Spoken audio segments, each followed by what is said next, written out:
नमस्कार मित्रांनो, स्वागत आहे तुम्हा सर्वांचंच आपल्या आजच्या या व्हिडिओमध्ये. आजच्या आपल्या या व्हिडिओमध्ये आपण जाणून घेणार आहोत लक्ष्मीच्या पावलांनी या मालिकेच्या पुढील काही येणाऱ्या भागांचे लेटेस्ट त्याचबरोबर इंटरेस्टिंग अपडेट. त्यामुळे पटापट व्हिडिओला लाईक करा, तसेच चॅनलला सबस्क्राईब करून बेल आयकॉन आठवणीने प्रेस करा, जेणेकरून तुम्हाला पुढच्या प्रत्येक व्हिडिओचं नोटिफिकेशन मिळत जाईल आणि सर्व व्हिडिओंचा आनंद हा अगदी उत्तम पद्धतीने घेता येईल. चला तर मग मित्रांनो, अजिबात वेळ वाया न घालवता सुरुवात करूया आपल्या आजच्या या व्हिडिओला. तर आतापर्यंत आपण असं पाहिलं होतं की इकडे सरोजने कलाला चॅलेंज केलं होतं की तू चांदेकरांची आदर्श सून, उत्तम सून होऊन मला दाखवायचं. Challenge accepted. त्यावर कलाने सुद्धा आता सरोजचं हे चॅलेंज स्वीकारलं होतं आणि त्यानंतर काय, कलाने तारेवरची कसरत करून चांदेकरांसाठी तीच उत्तम सून आहे, त्याचबरोबर ती योग्य आहे हे सिद्ध करून दाखवलं होतं. घर, त्याचबरोबर ऑफिस, इतर घरातल्या गोष्टी सगळं काही अगदी व्यवस्थित तिने मॅनेज केलं होतं आणि हे सगळं करत असताना अद्वैतने सुद्धा तिची योग्य ती पूरक मदतसुद्धा केलेली होती.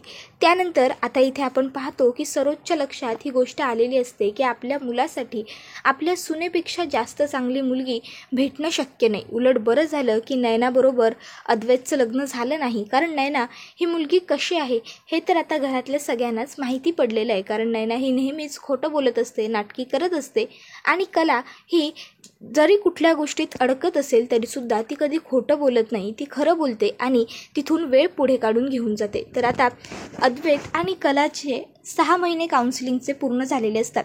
त्यांना विचारलं जातं तुम्हाला एकत्र राहायचं आहे की नाही. मग अद्वैत आणि कलाने एकत्र राहायचा निर्णय घेतलेला असतो. त्यावर आता आबा म्हणत असतात की ठीक आहे, काही हरकत नाही, यांचा जरी घटस्फोट झालेला असला तरी आपण यांचं पुन्हा नव्याने लगीन लावून देऊ. तसं पण यांचं आधी जे लगीन झालं होतं ते घाई गडबडीतच झालं होतं. त्याबरोबर आता आबांचा हा जो निर्णय आहे तो ऐकल्यावर कला आणि अद्वैत एकमेकाकडे बघतात आणि त्यांनासुद्धा आबांचा हा निर्णय आवडलेला असतो. तर आता हे सगळं काही सोहम आणि अनामिकाला सुद्धा खूप जास्त आवडलेलं असतं. त्यांनासुद्धा अद्वैत आणि कलासाठी खूपच आनंद झालेला असतो. ते दोघंसुद्धा खुश होतात. तर हे सगळं बघून आता रोहिणीला आणि राहुलला मात्र अजिबातच आनंद होत नाही. त्यांना वाटत असतं की हे सगळं करण्याची पुन्हा काय गरज आहे, कशासाठी उगाचच्या उगाच नुसता ड्रामा करत बसायचं, उगाच पुन्हा पैसे वाया घालवायचे, पुन्हा सर्व शो ऑफ करायचा. नाही, ते काही नाही, आता मी हे लग्न खराब करणार म्हणजे करणार, असं रोहिणी आत्याने ठरवलेलं असतं. तर दुसरीकडे आता सोहम हा कलाला म्हणत असतो की दादा, वहिनी, गेल्या वेळेस माझ्या लग्नाची सगळी जबाबदारी तुम्ही घेतली होती, आता तुमच्या लग्नाची सगळी जबाबदारी माझी, सगळं काम मी करणार.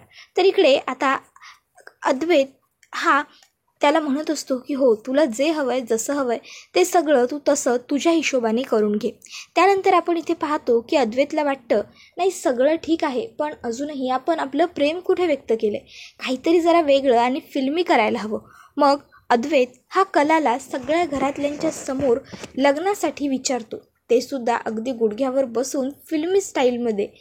खरे, will you marry with me. आता हे ऐकून म्हणजे कलालासुद्धा जरा वेगळं वाटतं, कारण द ग्रेट अद्वैत चांदेकर नेहमी प्रत्येक गोष्टीत परफेक्ट गोष्टींनाच फक्त जो काही त्याचा पाठिंबा असतो, तो आज असं काहीतरी फिल्मी किंवा असं काहीतरी चाइल्डिश वागू शकतो यावर काही कलाचा विश्वास पटत नसतो. पण कला खूप खुश होते आणि ती अद्वैतच्या हातात हात देऊन होकार देते. तर आता हे सगळं बघून लगेचच आबासाहेब म्हणायला लागतात की आता ह्या दोघांचं लवकरात लवकर आपण लग्न लावून दिलं पाहिजे.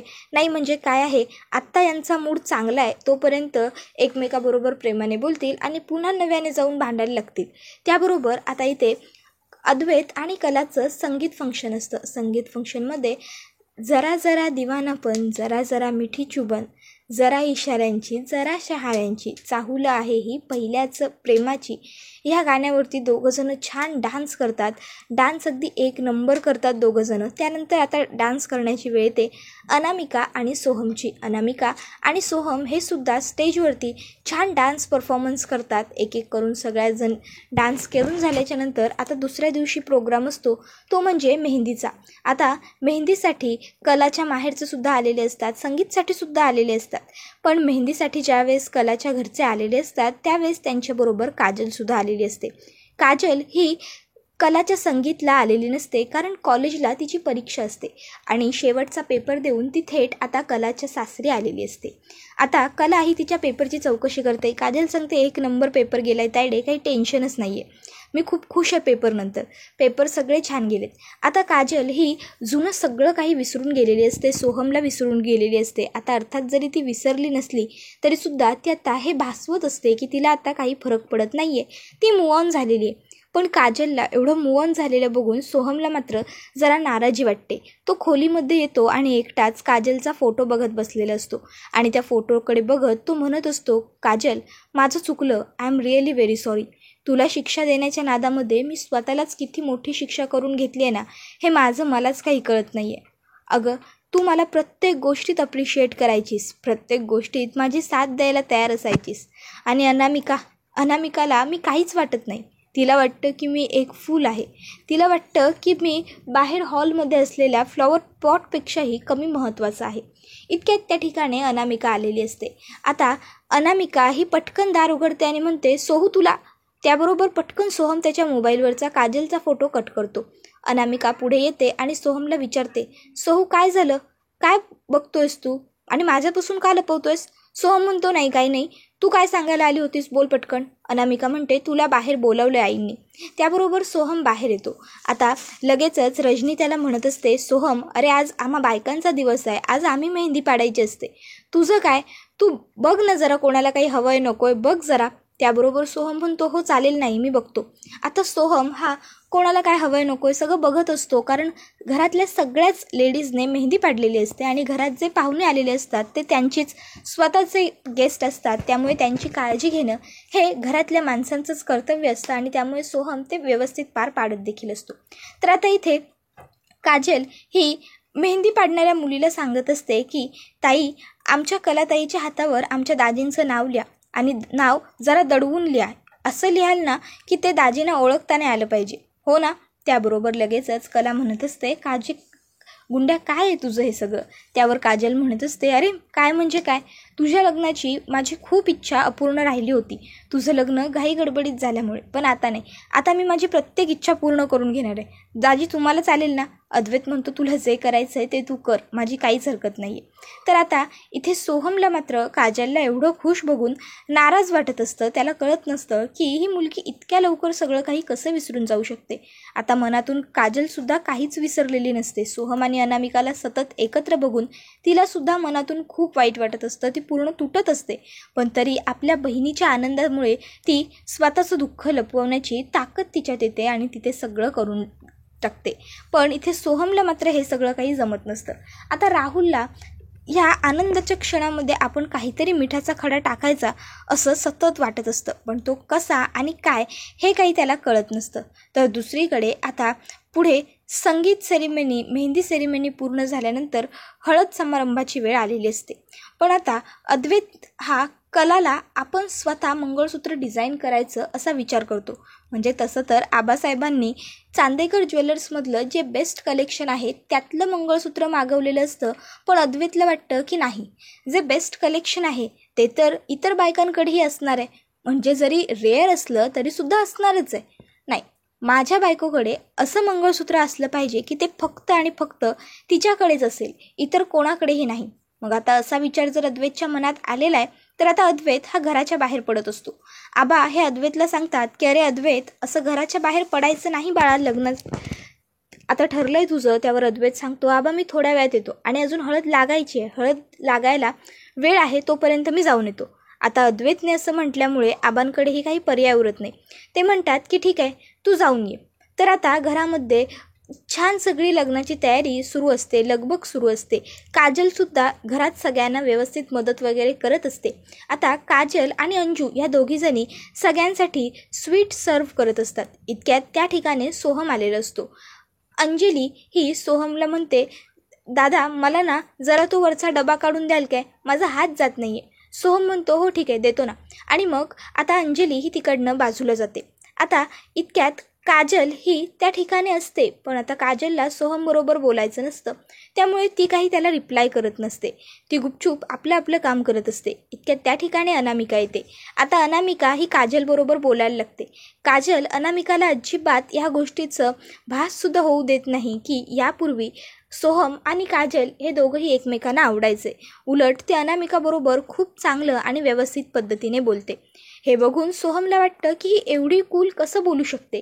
त्यानंतर आता इकडे अद्वैत हा काजलला म्हणत असतो, काजल माझ्याबरोबर तू चल. काजल म्हणते, दाजी कुठं जायचं आहे? त्यावर अद्वैत म्हणतो, नाही तू चल तर खरं. आता अद्वैत गाडीत बसल्याच्या नंतर त्याला समोर बसलेली काजल दिसते आणि म्हणून तो काजलला बरोबर घेऊन जातो, जेणेकरून काजल ही त्याला मंगळसूत्र सिलेक्ट करण्यासाठी किंवा मंगळसूत्राचं डिझाईन बनवून घेण्यासाठी मदत करेल. मग आता तिथे आल्याच्या नंतर काजलला अद्वैत विचारतो, मला सांग तुझ्या ताईला कशा डिझाईन्स आवडतात, म्हणजे अशा मोठमोठ्या घसघशीत की नाजूक? त्याबरोबर काजल म्हणते, दाजी तायडीला तर सगळं नाजूक आवडतं बघा, म्हणजे हे घसघशीत बिसघशीत हा सगळा प्रकारच तिच्याकडं नाही.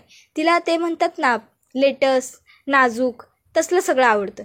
त्याबरोबर अद्वैत म्हणतो, लेटेस्ट वस्तू आवडतात. ठीक आहे. मग अद्वैत हा आता एक छान सुंदर आणि लेटेस्ट डिझाईन बनवायला घेतो. आता अर्थात स्वतःच्या बायकोसाठी डिझाईन बनवायचं असतं, त्यामुळे ते डिझाईन सतत चुकत असतं, गोंधळ होत असतो. मग काजल ही अद्वैतला म्हणते, दाजी मी एक तुम्हाला सुचवू काय? त्यावर अद्वैत म्हणतो, अगं परमिशन काय मागतेस, बोल काजल. त्याबरोबर काजल ही आता त्याला सांगते की दाजी तुम्ही ना तुमच्या मनात येईल तसं डिझाईन बनवा, मग बघा ते डिझाईन बेस्टच होणार. तुम्ही जर असा विचार करून करून बनवाल ना तर ते चुकणार. त्याबरोबर अद्वैत म्हणतो, ठीक आहे हे ट्राय करतो. तर दुसरीकडे आता सोहम हा त्याच्या रूममध्ये बसलेला असतो आणि मेहंदीमध्ये जे काही घडलं ते त्याला आठवत असतं की कशा पद्धतीने काजल ही सगळ्यांच्या समोर आनंदी होती आणि आपण ही चूक करून बसलोय, आयुष्याची माती करून घेतली, त्यामुळे आपल्या आयुष्यात किती अडचणी आल्या आहेत. तर दुसरीकडे आता अद्वैत हा घरी आलेला असतो आणि अद्वैतने येताना कलासाठी जे त्याने स्वतः मंगळसूत्र बनवलेलं असतं ते सुद्धा आणलेलं असतं आणि आता काजलसुद्धा त्याच्याबरोबर असते. कला अद्वैत आणि काजलला एकत्र बघते आणि विचारते, तुम्ही दोघंजणं कुठे गेला होतात? त्याबरोबर अद्वैत म्हणतो, तुला काय करायचं आहे त्याच्याशी? काजलसुद्धा म्हणते, त्याकडे तुझा काय ग प्रॉब्लेम आहे, आम्ही दोघं बघून घेऊ की आमचं. त्याबरोबर कला म्हणते, गुंड्या एवढ्या लवकर टीम बदललीस? काजल सांगत असते, मग आता तुझ्यापेक्षा दाजीसने जास्त मान काय दाजी, बरोबर ना? त्यावर लगेचच अद्वैत म्हणतो, बघितलंस? त्याबरोबर लगेचच आता ती म्हणत असते, अरे पण बरोबर कामाच्या वेळेस कुठं गायब होता तुम्ही दोघं, पण कामं होती. त्याबरोबर अद्वैत म्हणतो, झाली आहेत ना कामं, मग ते तो मंगळसूत्र गुपचूप तिजोरीमध्ये ठेवून देतो. त्यानंतर आता इकडे छान हळद लागायची वेळ आलेली असते. हळदही लागलेली असते. कला आणि अद्वैतला दोघांनी हळद खूप छान पद्धतीने एन्जॉय केलेली असते. त्या दोघांनीही एकमेकांना हळद लावलेली असते. बाकीचे घरातले सगळे सदस्य छान पद्धतीने हळद एन्जॉय करत असतात. सगळं कसं छान आणि सुरळीत सुरू असतं. पण हे सगळं काही बघून सरोजला आणखीन जास्त राग येत चाललेला असतो. ती विचार करते की अरे हे सगळं असं कसं काय घडलं, कारण आता इथे रोहिणीने त्या हळदीमध्ये अगोदरच लाल तिखट पावडर आणि खाज खुजलीची पावडर टाकली होती, ज्यामुळे कला अद्वैत यांना खाज सुटेल आणि त्रास होईल. पण आता हे सगळं काही तिथे पाणी प्यायला गेलेल्या काजलने पाहिलं होतं आणि आता तिला इथे बोंबाबोंब करून आरडाओरडा करून घरातलं फंक्शनसुद्धा खराब करायचं नव्हतं आणि त्याचबरोबर तिला आपल्या दाजींना आणि बहिणीलासुद्धा वाचवायचं होतं. मग काजलने काय केलं, काजलने ती हळद बदलली, तिथे दुसरी हळद आणून ठेवली आणि त्याचबरोबर तिने आता ठरवलं की या रोहिणी आत्यांवरती जरा व्यवस्थित लक्ष ठेवलं पाहिजे, नाहीतर या काहीतरी घात करतीलच. तर दुसरीकडे काजलने रोहिणीवरती जबरदस्त असं लक्ष ठेवायला सुरुवात केलेली असते. म्हणजे आता लग्नात तिची इन्व्हॉल्वमेंट जरा कमी झालेली असते, पण तिचं सगळं लक्ष हे रोहिणी आत्या कुठं आहेत, त्या काय करतायत या गोष्टींकडे लागून राहिलेलं असतं. आता हे सगळं तर ठीक आहे, नंतरनं हळदचा कार्यक्रम सुरू होणार असतो, तरी काजल आणि अद्वैत एकमेकाबरोबर बोलत असतात. आता ते दोघंजणं प्लॅन करत असतात, ते म्हणजे अद्वैत हा लग्नानंतर कलाला एक छान नेकलेस सेट गिफ्ट करणार असतो त्याच्याबद्दल. पण आता इकडे कला मात्र विचार करते, अरे या दोघांचं सतत काय सुरू असतं. कला त्या दोघांनाही हाक मारते आणि तुम्ही दोघंही इकडे या आणि बघा इथे जरा, असं म्हणायला लागते. त्याबरोबर आता लगेचच काजल आणि अद्वैत तिकडे येतात आणि म्हणतात की काही नाही, मी वरती जात होतो, हे हळद लावलेल्या अंगाने कसं फिरणार, ते फ्रेश होण्यासाठी. इतक्यात काजलने बघितलं मला. काजल सांगत होती की दाजी आता साबण वापरू नका, नाहीतर पुन्हा ते हळद लागलेली आहे ती सगळी निघून जाईल, एवढंच बोलत होतो आम्ही. त्यानंतर आता लग्नाची वेळ आलेली असते. गुरुजी लग्नाचे सगळे विधी पूर्ण करून घेतात आणि आता वराने वधूच्या गळ्यात मंगळसूत्र घाला असं सांगितल्याबरोबर आता इथे रजनी आत्या ही मंगळसूत्र घेऊन पुढे आलेली असते. अद्वैत म्हणतो 1 मिनटं, आणि मग तो त्याच्या खिशातलं मंगळसूत्र काढतो आणि ते स्वतः कलाच्या गळ्यात घालायला लागतो. त्याबरोबर आता रजनी त्याला विचारते, अद्वैत अरे हे कोणतं मंगळसूत्र, किती सुंदर मंगळसूत्र आहे. त्यावर अद्वैत म्हणत असतो, हे आपलं सध्याचं लेटेस्ट कलेक्शन आहे काकी. त्याबरोबर रजनी म्हणत असते, अरे वा, मला खूप आवडलं आहे. त्यावर अद्वैत म्हणतो, काकी पण हे लिमिटेड आहे, हे मी फक्त खरेसाठी बनवलं आहे, हे तिच्या व्यतिरिक्त दुसरे कोणाकडेही नसेल. आता अद्वैतने कलासाठी छान असं मस्त बारीक डिझाईनचं मंगळसूत्र बनवलेलं असतं आणि त्याचबरोबर त्यामध्ये कला अद्वैत असं लिहिलेलं असतं. त्यामध्ये एक बदामाचं पानसुद्धा असतं. आता हे सगळं मीडियापर्यंत पोहोचलेलं असतं. मीडिया ही लग्नाला आलेली असते. लग्न वगैरे पूर्ण झाल्याच्या नंतर रिसेप्शन पार्टीमध्ये मीडिया ही अद्वैत आणि कलाला खूप सारे प्रश्न विचारायला सुरुवात करते.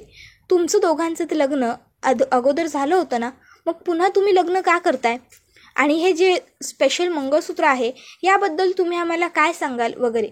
त्याबरोबर आता लगेचच अद्वैत हा सांगायला लागतो. पहिली गोष्ट आणि पहिला प्रश्न, आम्ही पुन्हा नव्याने लग्न का करतोय, तर या अगोदर आमचं जे 1 वर्षापूर्वी लग्न झालं होतं ते खूप घाईगडबडीत आणि गोंधळात झालं होतं. त्यामध्ये आम्ही दोघांनी फारसं काही एन्जॉयमेंट केलं नव्हतं आणि त्याचबरोबर फार आम्हाला ते लग्न लक्षातही राहिलं नाही. त्यामुळे आम्ही पुन्हा नव्याने लग्न केलं, नव्याने सगळ्या गोष्टी ताज्या केल्या आणि नवी सुरुवात करतोय.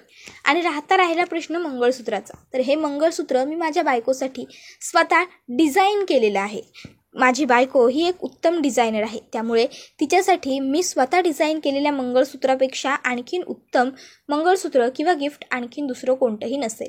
त्यानंतर आता कला आणि अद्वैतच्या लग्नानंतरची पहिली पूजा असते आणि आता पूजेसाठी कला ही छान तयार होत असते. इतक्यात अद्वैत तिच्याकडे येतो आणि तिला सगळे सोन्याचे दागिने देत म्हणतो, तू म्हणाली होतीस की जोवर मी या घरची सून म्हणून सगळे मला स्वीकारणार नाही तोवर मी या घरातले सोन्याचे दागिने देखील वापरणार नाही. पण खरे आता तुला सगळ्यांनी स्वीकारलंय, त्यामुळे तू हे दागिने घालू शकतेस. मग कला छान दागिने वगैरे घालते आणि पूजेसाठी तयार होऊन आलेली असते. अशा रीत्याने पूजासुद्धा आता छान पद्धतीने व्यवस्थित पार पडते व अद्वैत आणि कलाचं लग्न संपन्न झालेलं असतं. त्याबरोबर हा व्हिडिओ इथेच संपतो. व्हिडिओ आवडला तर व्हिडिओला लाईक करा, तसंच चॅनलला सबस्क्राईब करून बेल आयकॉन प्रेस करा, जेणेकरून तुम्हाला पुढच्या प्रत्येक व्हिडिओचं नोटिफिकेशन मिळत जाईल आणि सर्व व्हिडिओंचा आनंद हा अगदी उत्तम पद्धतीने घेता येईल. चला तर मग मित्रांनो, आजचा आपला हा व्हिडिओ इथेच संपतो. आपला हा व्हिडिओ तुमच्या जास्तीत जास्त कुटुंबियांबरोबर तसेच मित्रपरिवारांबरोबर सुद्धा नक्की शेअर करा, जेणेकरून त्यांना सुद्धा आपल्या अशाच उत्तम व्हिडिओंचा आनंद घेता आला पाहिजे. पुढचा व्हिडिओ येईपर्यंत टाटा, बाय बाय, धन्यवाद, take care all of you.